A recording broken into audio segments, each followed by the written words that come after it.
15 prilli i vitit 1999 nuk është thjesht një datë, nuk është vetëm një betejë. Është dita më e rëndë e fund luftës, është plagë, por është edhe krenari. Është një datë që do mbahet mend sot këtë diell mbi këtë tokë. Atë ditë Gloggjani nuk flijoi vetëm luftëtar, por skalitin përjetësi, historinë, si sjofi tu liria. Heroizmi i kreshnikëve të Gloggjanit nuk është vetëm kujtim, ai është testament për brezat që vinë. Shkelzen Helmi Haradinaj, udhërfyesi jon, për luftarët e rinj, ai ishte më shumë se komandant, ishte prind. Kur gabonin, ai mësonte, kur lodheshin, ai ngrinte, kur humnin shok, ai u behej forcë. Dora ati mbi kokat e tyre ishte bekem, përqafimi i tij ishte frymëzim. Shkelzeni nuk e përthekojnë as gjitha fjalët e lavdis. Figurën e tij e përthekojnë vetëm 2 fjalë: Kosova e pavarur, sepse Kosova e pavarur është Shkelzen Haradinaj. Hasim Mesin Halilaj, si i ri ndër të parët në Gloggjan. Fillimisht protesta me zërin e lirë kundër robërisë, e pastaj me pushkën e dorë, kur liria kërkon të gjak. Dhe atë pushk nuk lëshoi kurrë deri në ditën kur u bë vetë liri. Fatmir Smajl Limanaj, ndër të parët që ndezi plakën e luftës në Dugazhin. Me shokët, herë me Dautin, herë me Shkelzenin, pushka i beri vlezër, ideali i beri një. Fatmiri nuk ishte vetëm pushk, ishte edhe këngë. Malli na merr t'ja dëgjojmë zërin, por ai zë nuk është larg, ai jehon në çdo cep të Kosovës dhe kudo që flitet shqip në zemrën e secilit prej nesh. Luan Ganeni Manaj, i dashur për gjithë, gjithmonë me buzëqeshje, plagët që i mori nuk ndalën kurrë.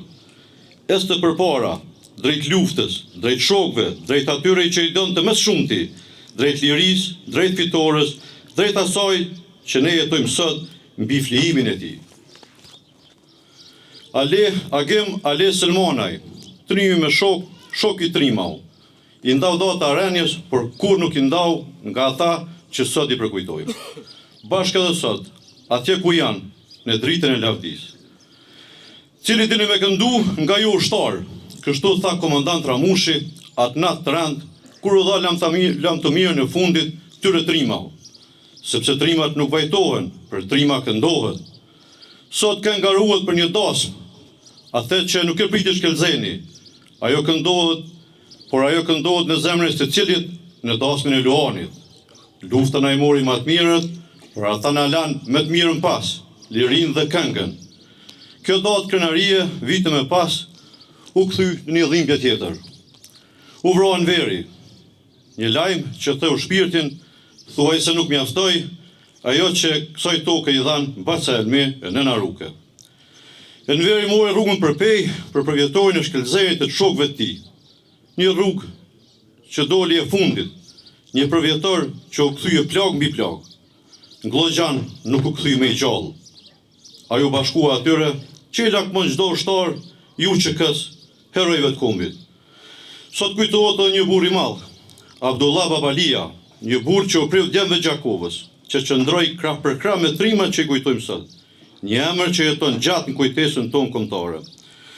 Sot ne nuk jemi këtu vetëm për të kujtuar, jemi këtu për të dëshmuar se ata jetojnë me ne, në frymën tonë, në fjalën tonë, në lirinë që e gëzojmë çdo ditë. Dhimbja është e madhe, por krenaria është më e madhe. Dhe në shaj respektit thellë për ulje dhe mirënjohje të përjetshme, për jetën dhe veprën e këtyre trimave dhe gjithë herojve shok tyre që pushojnë qetë Kosovën e lirë, ju ftoj për një minutë heshtje. Lavdi u qoftë. Të nderuar familja Haradinaj, Halilaj dhe Nimanaj. Në emër të familjes së dëshmorëve, Fatmir dhe Luan Nimanaj, ju falenderoj për praninë dhe respektin tuaj, gjithë juve të pranishëm anën ban trojeve shqiptare. Sot jemi mbledhur me zemra të mbushura, me dhimbje, por edhe me krenari të thellë, për të nderuar jetën dhe veprën heroike të dëshmorëve tanë, Shkelzen Haradinaj, Fatmir Nimanaj, Luan Nimanaj dhe Hasim Halilaj. Me përullësi të thellë, kujtojmë sakrificën e tyre dhe se kujtimi për ta do të mbetet i gjallë brez pas brezi. Lavdi e përjetshme dëshmorëve. Vazhdim faleminderit, dashur bashkëluftar gjallë, shoqata dalura nga lufta, ishin nguçati me gjithë bashkëluftarët, komandantë njësive shumë që u shoh këtu, bij dëshmorësh, përfaqësues të institucioneve gjitha niveleve, të respektuar ushtarak, policë të Kosovës, familje të herojve që i kujtojmë sot, e gjithë herojve tjerë, dëshmorëve, dashur fëmijë, nuk është lehtë me fol, me përshkru ose me i thonë porosit e ditës sotme. Pra nuk është aq e thjeshtë, për shkak se ishte një kohë gjatë në luftë, dhe ishin momente shumë vendimtare, shumë të vështira të luftës, pra prilli 99, njëkohësisht lufta bëhej me rezervat e fundit, edhe të energjisë njerëzore, të luftarëve, të teknikës luftës, po ndryshe thonë edhe të fuqive operuese. Ky vendim i ditës sotme ka qenë spontan, nuk ka qenë i marrën me komandë, po ka qenë një vendim i vetë herojve sot, që i kujtojmë, me shkue, me ndalë një ekspedit të ushtrisë serbe, të forcave serbe, që këshin marrë drejtim të një vendodhje të familjeve e të civilëve shqiptarë që ishin strehue. Pra në një lugë atje, në një lugin, Duboqak, ishin shumë familje, shumë fëmijë, kishin një kohë gjatë që ishin ashtu, edhe ata ishin vështirësi me ushqime, me medikamente, me probleme. Dhe tani ishte një moment tepër i vështirë edhe imi, si me veprue. A me dha një urdhër me shku me ndalë një ekspedit serbe me as pak potencial që na kishim. Ajo ekspedita ishte shumë e madhe, ishin mjetet motorizume, ishin pra teknik lufte e çdo gjë, apo me hesht faktin që forcat serbe po shkojnë me i masakrue familjet tona, civilt, pa mbrojtun, gratë, fëmijë. Për fat këta ma lehtësun mu, s'kan me marrën vendim, këta morën vetë vendim. Pra kur kanë dëgjue Shkëllxeni, Hashimi, Fatmiri, Luani, s'kan pyet. Pra na u nisëm. Kuptohet e një spart, pastaj ka pasur tjerë që i shku pas tyre, edhe kësaj pra ka ndodhur një përballje pa barabartë, të gjithë ata që kanë mrije në vend luftim të parë, kanë ra aty dëshmor, Luani është plaguar, Luani Manaj, nuk i ka përballuar plagët, edhe pse kanë bërë përpjekje me çun shërim jashtë Kosovë. Pra kjo betejë është kështu. E thjesht, njerëz që kishin kalu gjithë ato vite, gjithë ato kohë lufte, vite lufte, gjithë ato beteja, gjithë ato suksese, sfida, kuptohet, u ndodhi një pozitë tepër pa barabartë. Pra tepër pa barabartë, nuk ishim as pozicione lufte aty ku janë vendosta. Po këta ku kanë mëri, ku i kanë zonë forcat serbe të jarë ndajtim civilve, aty u kanë dalë përballë. Pra s'ka qenë pozicion lufte, ka qenë veç një vullnet, mos me lanë civilt të pambrojtun. Tani, edhe kjo betejë, edhe shumë gjëra si kjo, kuptohet edhe na fillën e kanë shumë tërshme. Se shqiptarët kanë bërë përpjekje, mos mu pajtu me ato vendimet që janë marrë për ngjarjet maja ndërkombëtare. I kujtojmë na shqiptarët e dim që ka pasu pas lidhjes Prishtinit, kongresi i këtij, konferenca e atij, si janë coptu tokat shqiptare, e dim sa vendbanime na i ka marrë Serbia sot me toplicat e shumë vendbanime, edhe kuptohet, e dim që pozicioni i shqiptarëve kanë ditë lëvizjet ilegale në vazhdimsi që ishin pajtu me Jugosllavinë, që shqiptarët do ta kenë më vështirë me dalë prej Jugosllavisë, se edhe në ato marrëveshjet e brendshme të Jugosllavisë ne ishim më dobësu se ishim krahin, jo si ishte Slovenia, Kroacia, shtetet tjera, po Kosova, Vojvodina mbeti krahin. Tani pse po e lidhim me këtë? Sepse pikërisht ta djem pra që e përfunduan jetën këtë mënyrë që e përfunduan, e kishin marrë përsipër me ndru do vendime të madhe të botës.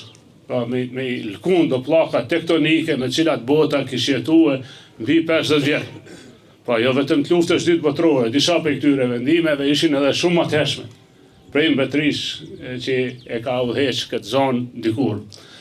Pra Brezhji UÇK-s, arriti Brezhji UÇK-s, ta djem, bashkëtarët e tyre, arriti me Elkun, pra me Elkun, jo veç të meret e ish Jugoslavisë për që ishim unuhe për arsit tonë vazhdimësi, po arriti me Elkun edhe disa vendime të tjerëve, dhe rezultaj që një ditë, pra ky brez, ky popull ynë i vogël, me marrë ndihmën e fuqive më të madhe të botës, me marrë ndihmën e Amerikës, me marrë ndihmën e NATO-s, dhe njëkohësisht pra me fitue një pjesë të drejtës së shqiptarëve.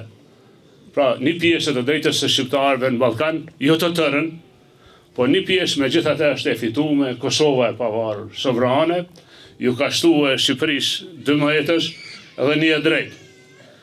E dim se për këtë drejtë të fituar ka shumë breza që kanë fliu, që kanë punu, por mos harrojmë, nëse ne e ruajmë drejtimin tonë, me i shërbimit të rreshtit tonë kombëtar, koha nuk është e rëndësishme dita e sotme, sa është me rëndësi qëllimet e rrugtimit tonë edhe ku do të mërrim një ditë. Shumë breza para nesh, ndoshta ditën e caktuar nuk janë vlerësuar drejt, edhe që janë kuptuar. Po me kalimin e kohës, muni i tyre, puna e tyre ka qenë bazë, ka qenë temel për breza të tjerë. Ne do të vazhdojmë i nderuar me kujdes, me respekt trant për liri, edhe ju siguroj që kujdesi ynë, pra kujdesi ynë asnjëherë nuk është i ditës edhe i sotmes, po është një kujdes i rrugtimit tonë, ashtu që do të vazhdojmë me rujt aliancat e krijume me alatët tonë sigurisë, veçanërisht me Amerikën, pra aliancën e sigurisë. Kjo nuk bëhet për shkaqe ditë të sotme as politike, as për të interesa cili do qofë prej nesh. Kjo bëhet për një trajektore, se ne duke ditë 100 vjetë që kemi ardhur deri këtu, edhe në për çka kemi radha që kemi kalu kur kemi qenë të papërkrahun, të pambrojtun e pa ndihmë, atëherë nuk do të lejojmë kur që Kosova të mbetet e pambrojtun mo, edhe pa ndihmë edhe pa alatën. Pra i përjetshëm kujtimi për Hashimin, për Fatmirin, për Luanin, për Enverin, për Agimin, për Shkërzenin dhe për gjithë ata që kanë ra për liri, njëkohësisht po ashtu me respekt kujtojmë komandantin Abdullah Babalia, një bashkë luftar tonë që nda këtë ditë. Faleminderit, lavdi.